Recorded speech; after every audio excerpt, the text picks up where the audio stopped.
La semaine dernière, Caroline m'a proposé de faire du sport avec elle. Enfin, proposé. Elle m'a plutôt obligé à faire du sport avec elle. Et pour rappel, le sport, ce n'est pas vraiment mon truc, ce n'est pas vraiment ma tasse de thé.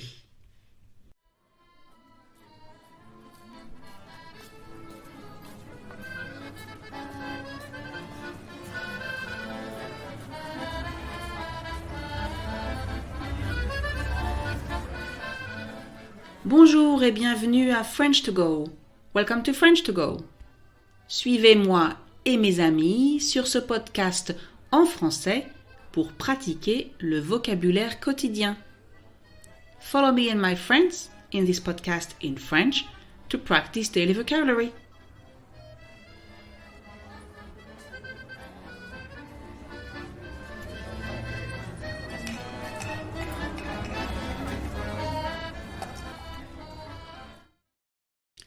La semaine dernière, Caroline m'a proposé de faire du sport avec elle. Enfin, proposé. Elle m'a plutôt obligé à faire du sport avec elle. Alors pour rappel, le sport, c'est pas vraiment mon truc, c'est pas vraiment ma tasse de thé. Personnellement, je préfère lire, jouer du piano, regarder des séries sur Netflix.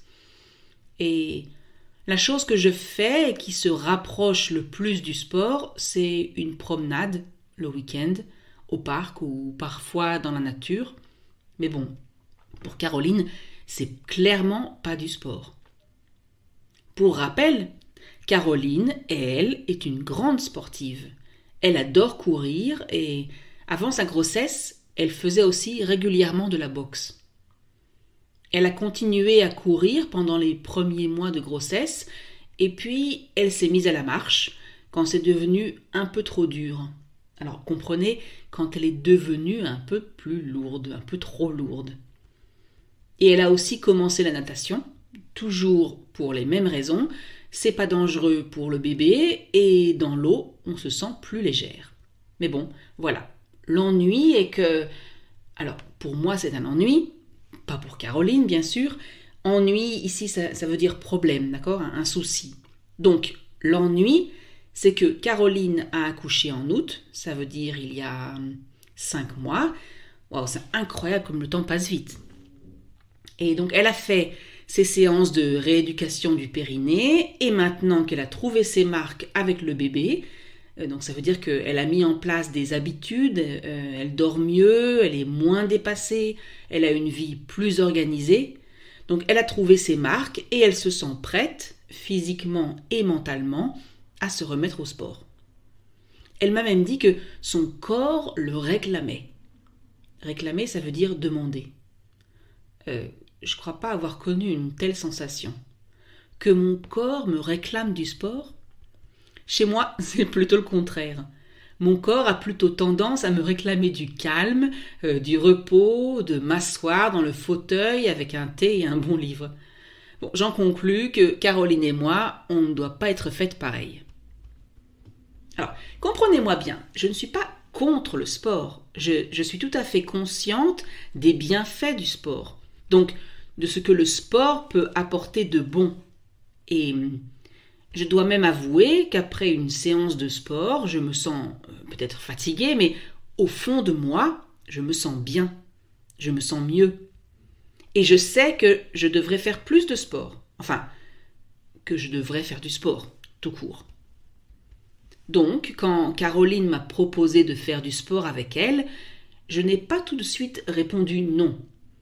Même si l'idée m'a effleuré l'esprit quelques secondes. Alors, effleurer l'esprit, ça veut dire que j'y ai pensé quelques secondes. D'abord parce que faire du sport, ça reste encore et toujours quelque chose de contraignant pour moi, de pénible, de désagréable. Si elle m'avait proposé d'aller boire un café au parc, là, oui, j'aurais sauté sur l'occasion. J'aurais accepté sans hésiter.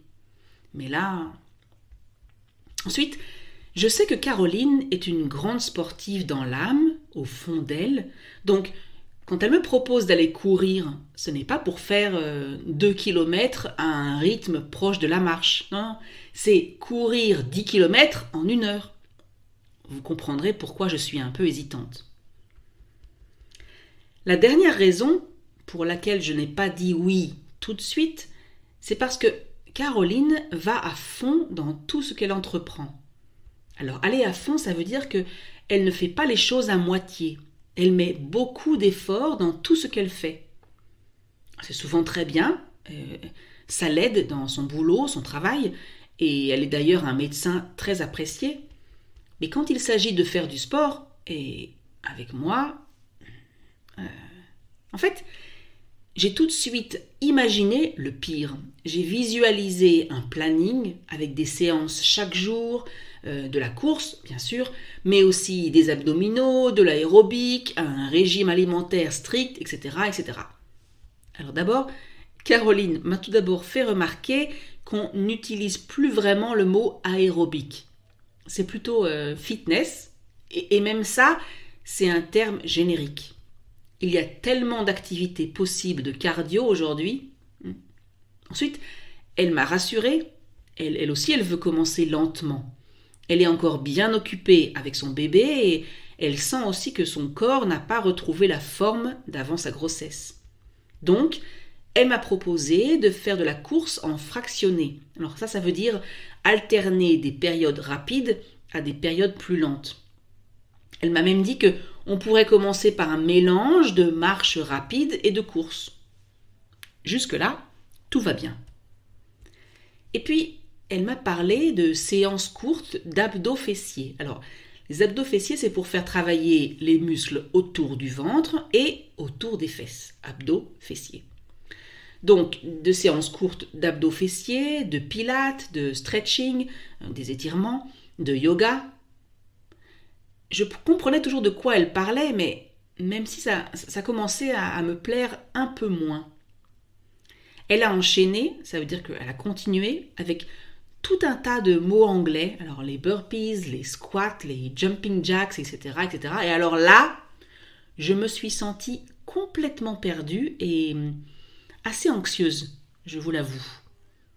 J'aime bien savoir ce que je fais, et cette tendance à mettre des mots anglais partout, je ne suis pas très pour.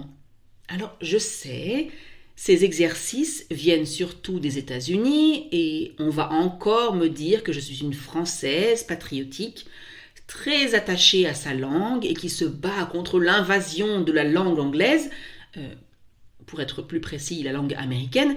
Mais non, en fait, ce n'est pas vrai. Je sais vivre avec mon temps.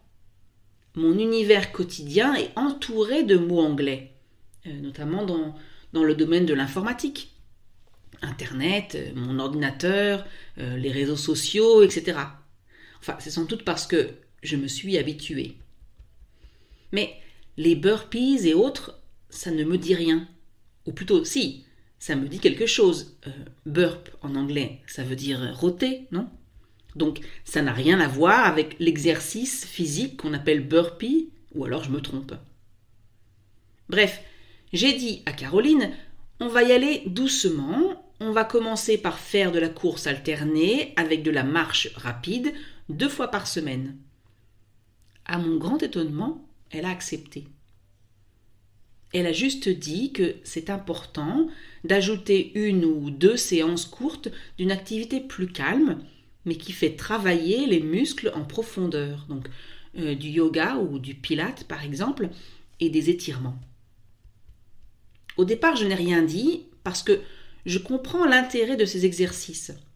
Mais en fait, je n'ai pas vraiment envie de m'inscrire à une salle de gym, de m'engager pour 1 an, ça veut dire de signer pour 1 an, et aussi de rejoindre des dizaines de sportifs et sportives dans une salle qui pue la sueur, la transpiration.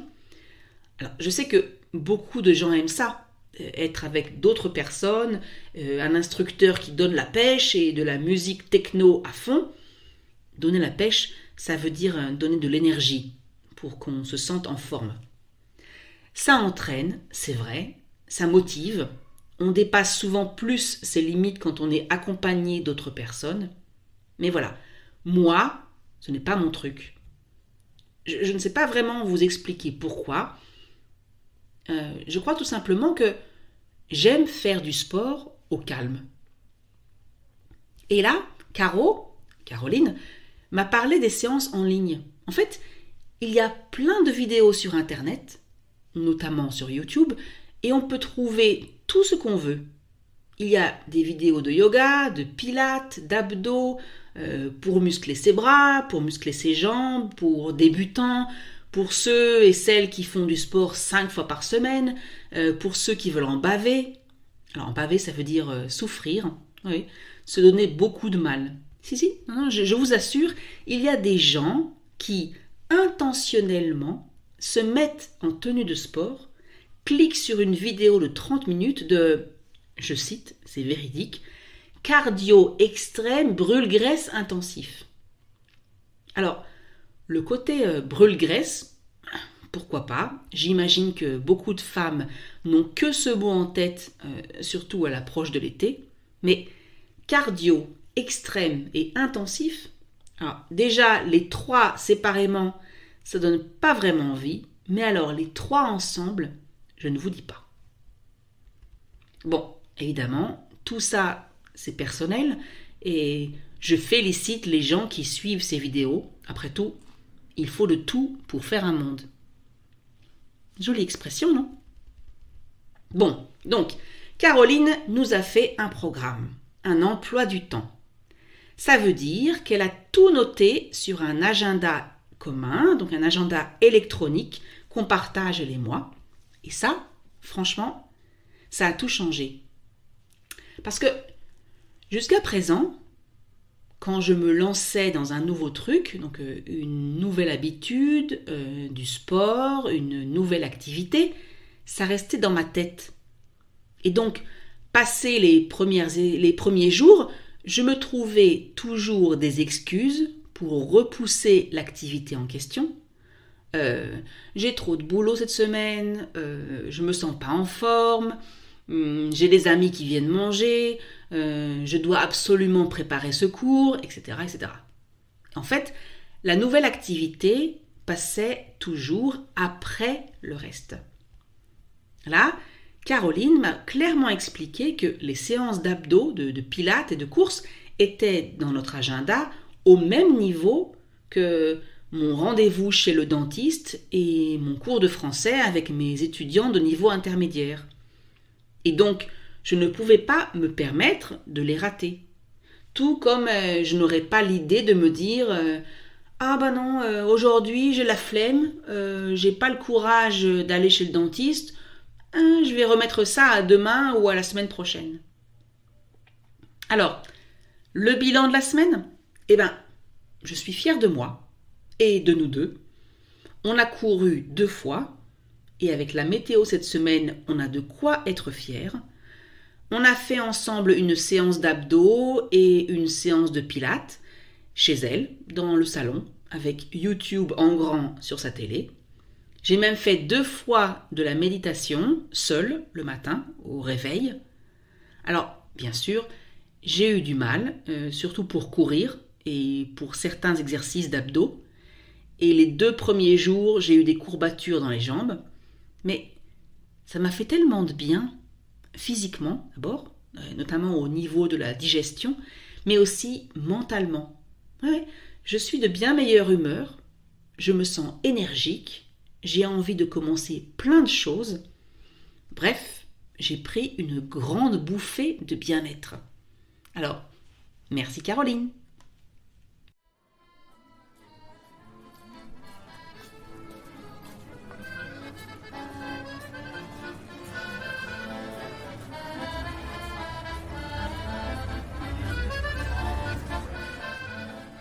Et voilà, c'est fini pour aujourd'hui. That's it for today. Merci de m'avoir écouté. Thank you for listening. Je vous rappelle que la transcription et la traduction sont disponibles sur le site www.frenchcard.com. I remind you that you can find the transcription as well as the translation on the website frenchcard.com. Si vous avez aimé cet épisode, merci de cliquer sur like, de laisser un commentaire et de partager avec vos amis. If you like this episode, please click on like, leave a comment and share with your friends. Bye!